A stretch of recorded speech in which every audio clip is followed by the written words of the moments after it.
Let's talk about the famous story when Wilford Woodruff claimed to be visited by the Founding Fathers, the signers of the Declaration of Independence, and other eminent men from history who demanded that their temple ordinances be done while Woodruff was working in the St. George Temple. It's a favorite story among Latter-day Saints, and it's often told in Sunday school manuals and devotional works and general conference talks. It goes something like this, that when Wilford Woodruff was laboring in the St. George Temple just months after it was dedicated in 1877, he was visited by the great founders of the nation. They asked that he perform their temple ordinances so that they can achieve the blessings that they were deprived in their lifetimes because the gospel was not available then. It was a reminder that within the LDS tradition of the importance of temple work, that the veil between the living and the dead was thin, and that there was a divine sanction over their mission. The story has proved to only grow in importance over time. I've seen it posted several times this year, especially as members of the LDS Church living in the United States are celebrating the semi-quincentennial, the 250th anniversary of the nation's founding. And this story is a way that they can converge both patriotic and faithful narratives. However, there are some historical problems with the narrative. This is why historians are often sticks in the mud who ruin everything that we cherish, but it's important work that I promise, and I promise I'm not trying to absolutely overturn the cart, so to speak. The story itself evolved in Wilford Woodruff's telling and how other people have told it, and key elements of the story are a bit complicated, let's say. This doesn't mean, of course, that the story should be dismissed altogether. It's not the role of historians and religious studies scholars to determine whether revelations, visions, or visitations actually occurred, and further, whether true or not. This story performs a lot of work for the Latter-day Saint community that I think deserves some dissection. So in this video, I'm going to narrate that vision according to Wilford Woodruff. I'm going to introduce some of the complications of the story. Then I'm going to try to unpack some of the meanings and the broader historical context, as well as highlight some of the complications embedded within. And then I'll examine some of the lasting legacies. And if you stick with me until the very end of the video, I'll also show how some deep and delicious presidential shade is embedded within Woodruff's narrative that I promise is worth sticking around for. And before I forget and go further, I just want to give a shout out to the great people behind the Wilford Woodruff Papers Project, an independent organization that produce all the images of Wilford Woodruff's important papers, including his voluminous diaries. I'll have a few links in the video description. So, with all that said, let's jump into the history. While speaking to the church in September 1877, Wilford Woodruff, who is fresh off his months long of labor at the St. George Temple, regaled the saints with this story. I will say here before closing that 2 weeks before I left St. George, the spirits of the dead gathered around me, wanting to know why we did not redeem them. They said, "You have had use of the endowment house for a number of years, and yet nothing has ever been done for us. We laid the foundation of the government you now enjoy, and we never apostatized from it, but we remained true to it and were faithful to God." These were the signers of the Declaration of Independence, and they waited on me for 2 days and 2 nights. I straightway went into the baptismal font and called upon Brother McAllister to baptize me for the signers of the Declaration of Independence, and 50 other eminent men, making 100 in all, including John Wesley, Columbus, and others. I then baptized him for every president of the United States except 3, and when their cause is just, someone will do the work for them. Here you can see from his diary his list of those eminent men for whom he was baptized. Go ahead and pause the screen if you want to play a little Where's Waldo with historical documents and find the names that you might recognize. Importantly, and sadly left out of many of these retellings, he often listed around 70 eminent men from history who he baptized Lucy Bigelow Young on behalf of. Here's that list from his diary. He would add further further details as the years go along, retelling the story every 5 years or so, that George Washington was one of the leading petitioners, that the fact that they called on Wilford Woodruff demonstrated that they were noble spirits, and that this was confirmation that God had sent those individuals, those eminent men, to build the nation on the noble principles, the ideas of freedom and liberty and religious practice. According to Wilford Woodruff, and many who have shared the story since, the visitation confirms several key lessons: that all humankind required these ordinances, that America was founded by righteous men, and that their temple work was divinely appointed and universal in application. The story became beloved within the Latter-day Saint tradition. Lots of artwork like this painting by Harold Hopkinson that's still hung, as far as I understand, in the St. George Temple. I'll link to a church news description of when they installed this painting, which was a merging of religious nationalism and temple devotion. The story appears in Sunday school lessons. It has been told in general conference talks, and is highlighted in a number of devotional books, including this popular book by Vicky Jo Anderson. Of course, like many stories, it's a bit more complicated when you start peeling back the layers. And so let's get to some of those complications. But before I get to those points, you'll have to bear with me as I do a quick pitch for the channel. If you enjoy this type of nerdy historical analysis where we do deep dives on the past every Monday, connect the past to the present every Wednesday, and peel back the curtains of the historian's craft every Friday, make sure you're subscribed to this channel. And if you want to give back, and I'm so grateful for the many of you who have chosen to give back and make this channel possible, you can become a member of the channel where for a very nominal fee, you can get early access to videos, little icons next to your names when you comment, and most importantly, you can feel good at night knowing that you are supporting this historical work. I also recommend following me on different social media platforms: TikTok, Facebook, Instagram, where I post shorter videos that often supplement this work, and I also highlight great work being done. And please subscribe to my free kit newsletter that I send out every other week or so, allowing you to keep up with all the happenings in the world of history. And every first Monday of the month at 7 p.m. Mountain Time, I do a live discussion on this channel on a particular theme that I think is relevant and recap some things we've discussed. It's a great way to kind of celebrate shared nerdiness on this channel, and I hope you mark your calendar. All right, that awkward pitch out of the way, let's get back to Wilford Woodruff. I want to return to one of the key elements of the story that Wilford Woodruff first narrated in September of 1877. He said, after these eminent men visited him, that I thought it very singular that notwithstanding so much work had been done, and yet nothing had been done for them, these eminent men. The thought never entered my heart, from the fact, I suppose, that heretofore our minds were reaching after our more immediate friends and relatives. This was a notion that the temple work, especially baptisms, had not been done for these eminent men. An idea that was reaffirmed in the narration where he gives later on, which he says George Washington was especially anxious to be baptized. Quote, "You have had the use of the endowment house for a number of years, and yet nothing had ever been done for us." Notably, in the endowment house, the only proxy work they'd been doing for the deceased was baptismal work. And that's why Wilford Woodruff then rushed to be baptized on behalf of those eminent men. The problem is, by that point in August 1877, every single one of the Declaration of Independence signers had already had their baptismal work done.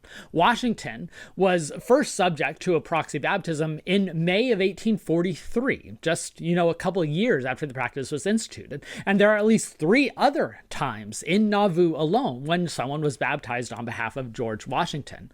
Later on, those practices continue. One member named Hayden Wells Church was baptized in 1871 and 1872 for several prominent figures, including presidents and Declaration of Independence signers. And then in my favorite anecdote, in 1876, likely as part of the wider centennial celebrations as Americans were commemorating the 100th anniversary of the Declaration of Independence, John Bernheisel, this handsome fellow who had served as Utah's first territorial delegate, was baptized systematically for all the founding fathers, all the presidents, as well as all the Declaration signers, as well as everyone who participated in the Constitutional Convention. He was covering all his bases.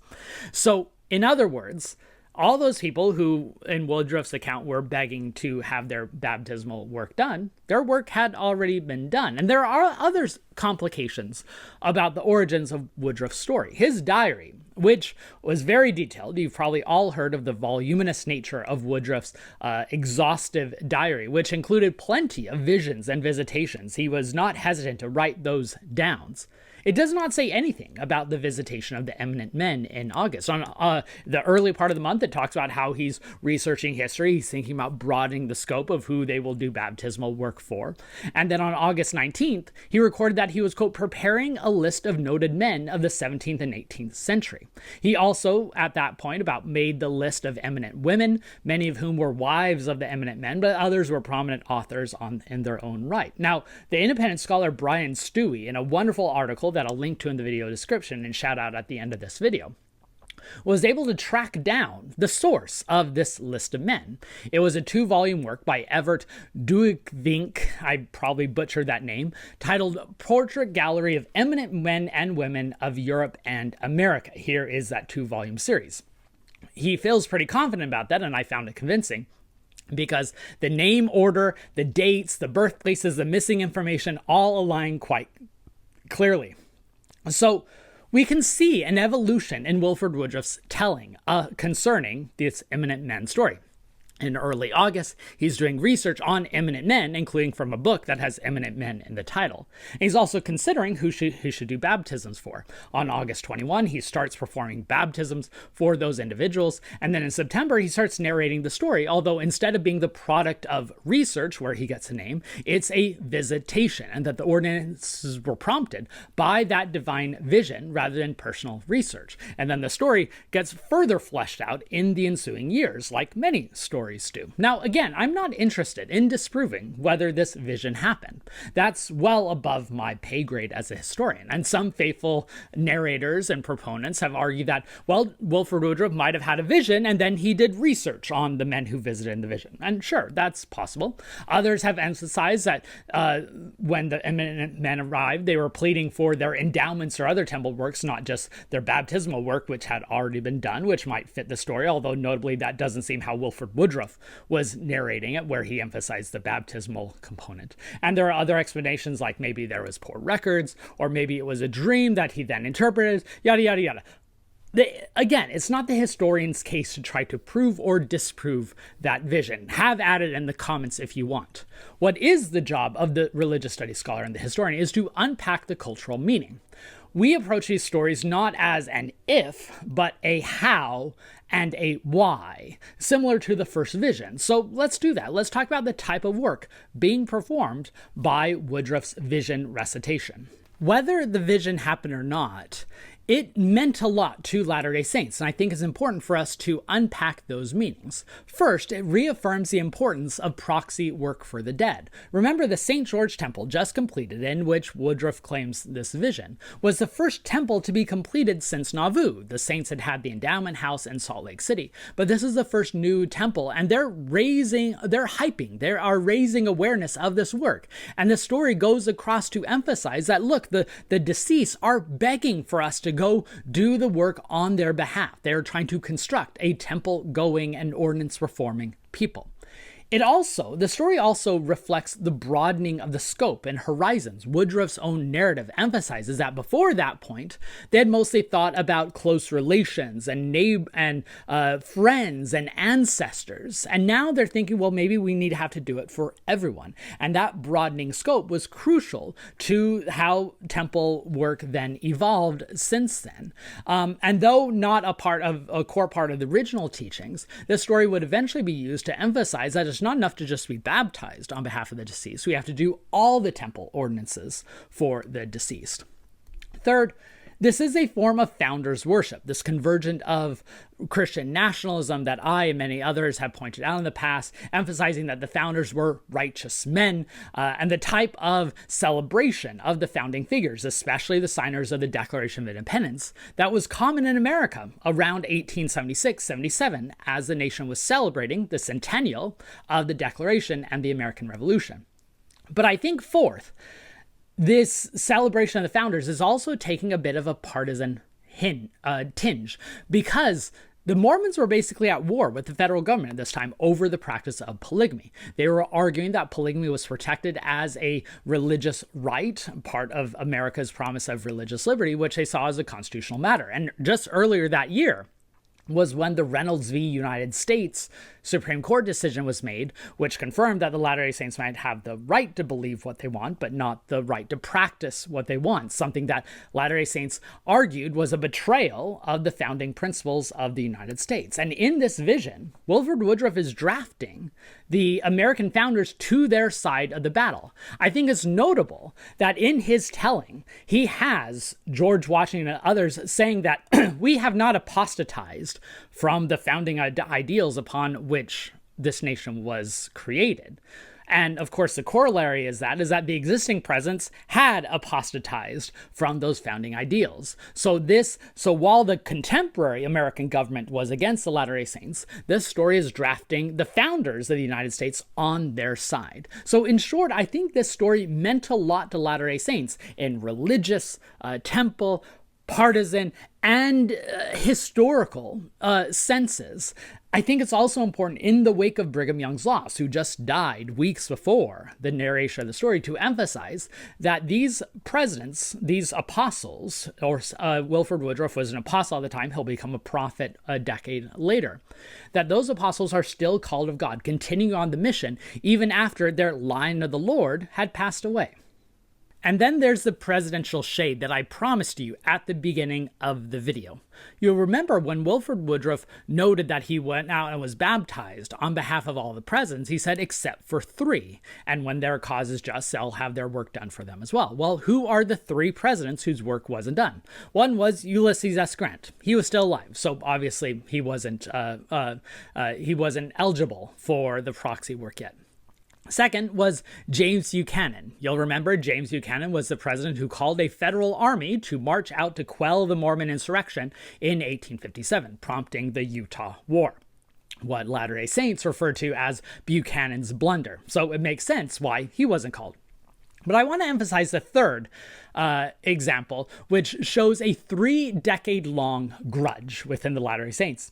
And that's Martin Van Buren, the president famous mostly for his sideburns, his mutton chops, but was actually a very skilled and prominent political operator. You might remember Joseph Smith visiting Washington, D.C. in the winter of 1839 to 1840, appealing the federal government for redress after what the Latter-day Saints had experienced in Missouri. And at one point, getting an audience, either once or twice, the records are disputed, getting an audience with Martin Van Buren. And Martin Van Buren allegedly told him that your cause is just, but I can do nothing for you. In one telling, saying that if I were to support you, I would lose the vote in Missouri, which matches the political chicanery that Martin Van Buren was into. So your cause is just, but I can do nothing for you, a phrase that is frequently repeated in Latter-day Saint history, which is why it's so delicious that Wilford Woodruff narrates a story that I was baptized for all these presidents, except for 3, and when their cause is just, somebody will do the work for them.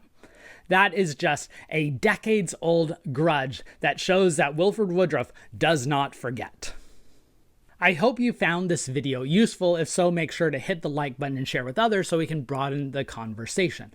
Regardless of whether that vision happened or not, again, something that's outside the realm of what historians can decide, the story is ripe for contextualization and unpacking. It was connected to a sincere and devout faith in the universality of the temple ordinances. It was rooted in a patriarchal era. It was connected to a partisan divide. And it also draws from decades-long grudges.